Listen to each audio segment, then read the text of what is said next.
7 साल से press conference नहीं किया। उनके पास और आज नहीं अगर है। प्रेस कॉन्फ्रेंस होता और कानून जो इन्होंने वापस लिया है, और ये गोदी मीडिया सिर्फ एक सवाल इनसे पूछ दे, जब ये बिल गलत था तो लाया क्यों, और अगर गलत नहीं था तो वापस क्यों लिया? नहीं, वापस क्यों लिया? इस सवाल का जवाब मोदी जी दे सकते हैं, या मोदी जी का कोई प्रवक्ता दे सकता है?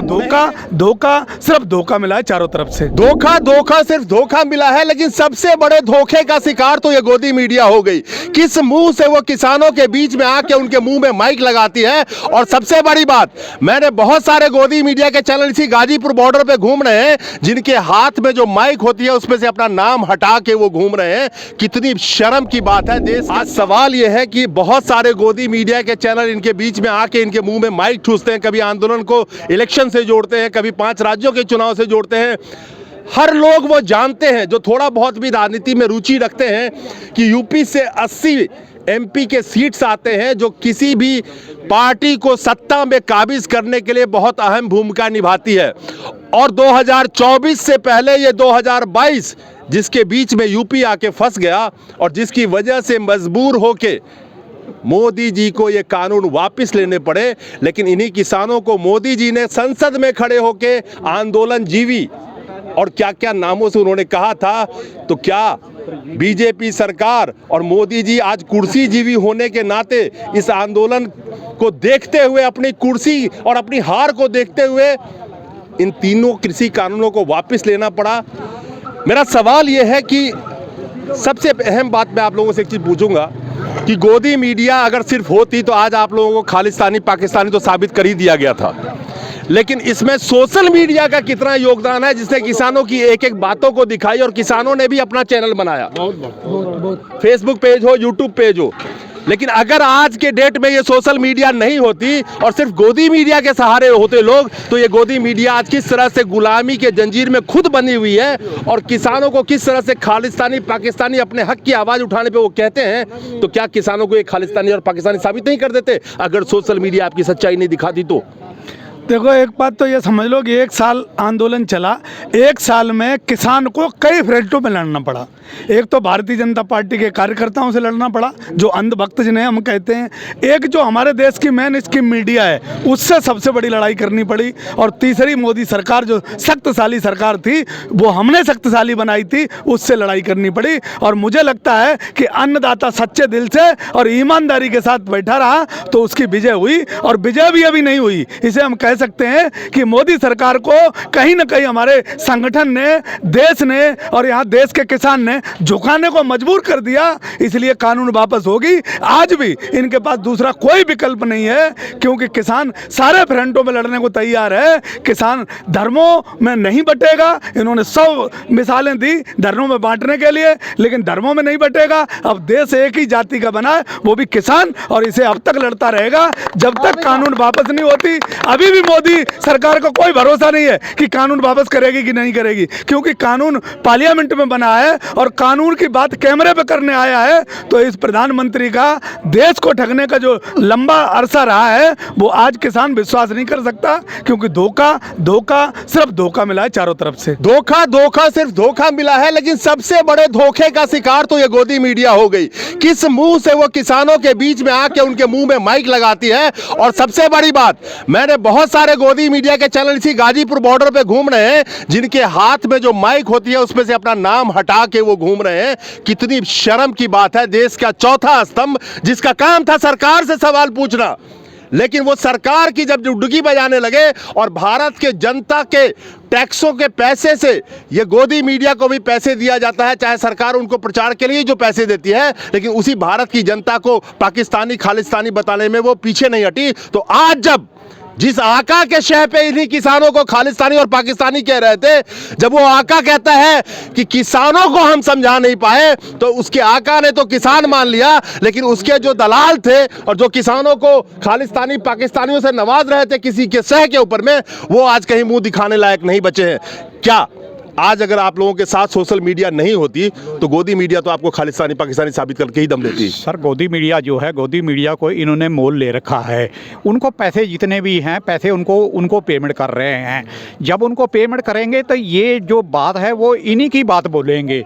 अब जैसे पीछे एक्स सर्विसमैन हैं, मोदी ने बोला था 2013 में रेवाड़ी में, यदि मई में रेवाड़ी में बोला था 1 रैंक 1 पेंशन हम आपको दे देंगे। हम पिछले 5 साल से वहाँ पे जंतर मंतर में बैठे हुए हैं, आज तक का कुछ नहीं हुआ और ये डंडोरा पीट रहे हैं हमने 1 रैंक 1 पेंशन दे दिया। मैं आपके सामने खड़ा हूँ, यदि 1 रैंक 1 पेंशन हमारे को दे दिया तो मेरे को बोलने की क्या ज़रूरत थी।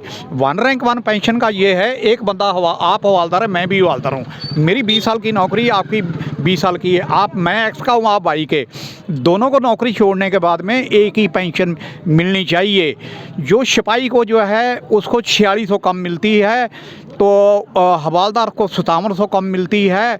और सर मेरी सबसे, आप जो कह रहे हैं मैं समझ गया, 1 रैंक 1 पेंशन की बात है। जब चुनाव 2014 से पहले नारे लगा के आए थे, सारे वादे करके आए थे, हाँ जी, आज के डेट में प्रधानमंत्री के किसी भी वादे पे जनता का विश्वास इसलिए नहीं है क्योंकि जो वादे करके वो आए थे उसमें जवाब देने को तैयार नहीं है। 7 साल से प्रेस कॉन्फ्रेंस नहीं किया, और आज अगर प्रेस कॉन्फ्रेंस होता और कानून जो इन्होंने वापस लिया है, और ये गोदी मीडिया सिर्फ एक सवाल इनसे पूछ दे, जब ये बिल गलत था तो लाया क्यों, और अगर गलत नहीं था तो वापस क्यों लिया? वापस क्यों लिया? इस सवाल का जवाब मोदी जी दे सकते हैं या मोदी जी का कोई प्रवक्ता दे सकता है? नहीं दे सकता, गोदी मीडिया पूछती नहीं है। कुंभकर्ण की नींद में अगर मोदी जी ना सोते तो हमारे इतने भाई यहाँ पर शहीद नहीं होते। इस कुंभकर्ण की आंख खुली है, किसानों की बर्बादी करने के बाद खुली है, और इस कुंभकर्ण को देखना होगा। आने वाले समय में इसका खामियाजा सारा भुगतना होगा। जितने इसने पाप किसानों पे किए हैं उसका दंड इसे मोदी को भुगतना होगा। कुंभकर्ण की नींद से पहले अगर ये जाग जाता तो ये काम यहाँ पर ना होता। राजी खुशी हम भी अपने बाल बच्चों में होते, अपने परिवार में होते, और जितने भाई हमारे शहीद हो गए उनके लिए हम आज आंसू नहीं बहाते। इन आंसुओं का बदला वो रब, वो परवरदिगार, वो मालिक, वो इससे बदला लेगा। हाय बुरी कंगाल की 3 लोग को जाए और मरी खाल से तो लोहा भी भस्म हो जाए। तो कंगाल भिखारी किसान जी ने वो कह रहे, तो उग्रवादी कह रहे थे, आतंकवादी कह रहे थे, इन्हें पाकिस्तानी खालिस्तानी कह रहे थे। आज कैसे ये उसकी निगाह में मोदी की ये किसान कहां से बन गए? मैं मोदी जी से पूछता हूं कि आज ये किसान कहां से आ गए। आज मैं तोमर से पूछता हूं कि जो नकली किसान असली बना के बुलवाए थे इन लोगों को दिखावे के लिए, क्या असली किसान तो वहां नकली पड़े बॉर्डरों पे? आज ये असली कहां से हो गए? क्यों इतनी लेट आंख खुली?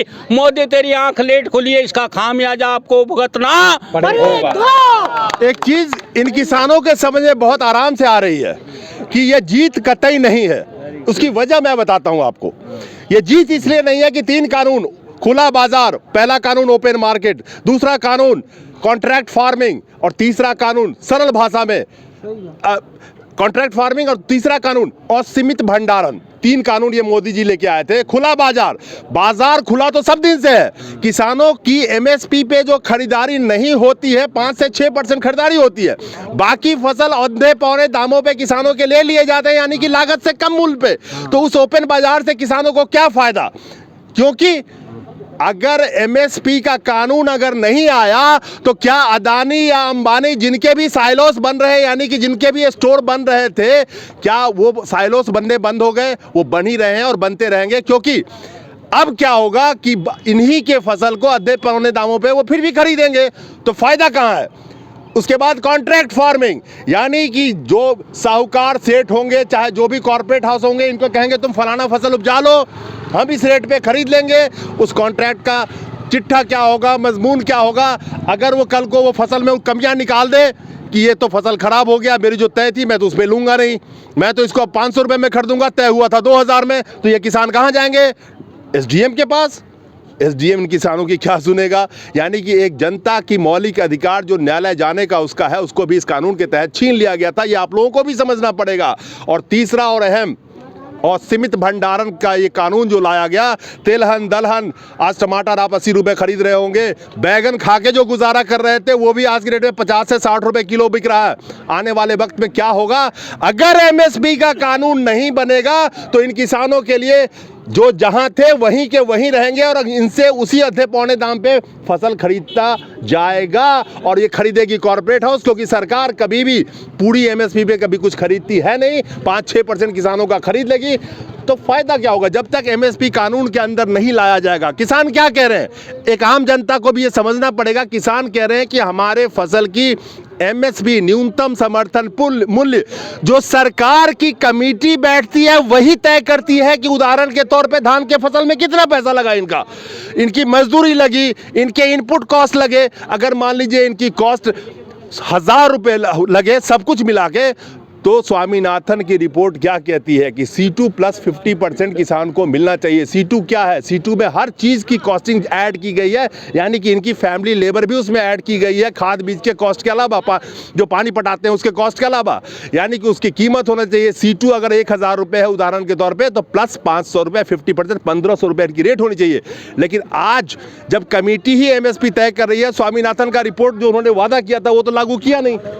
तो MSP के बगैर किसानों की ये कोई जीत नहीं है, ये तो किसान समझ रहे हैं इस बात को। क्या कहना चाहेंगे, MSP के बगैर ये जीत है?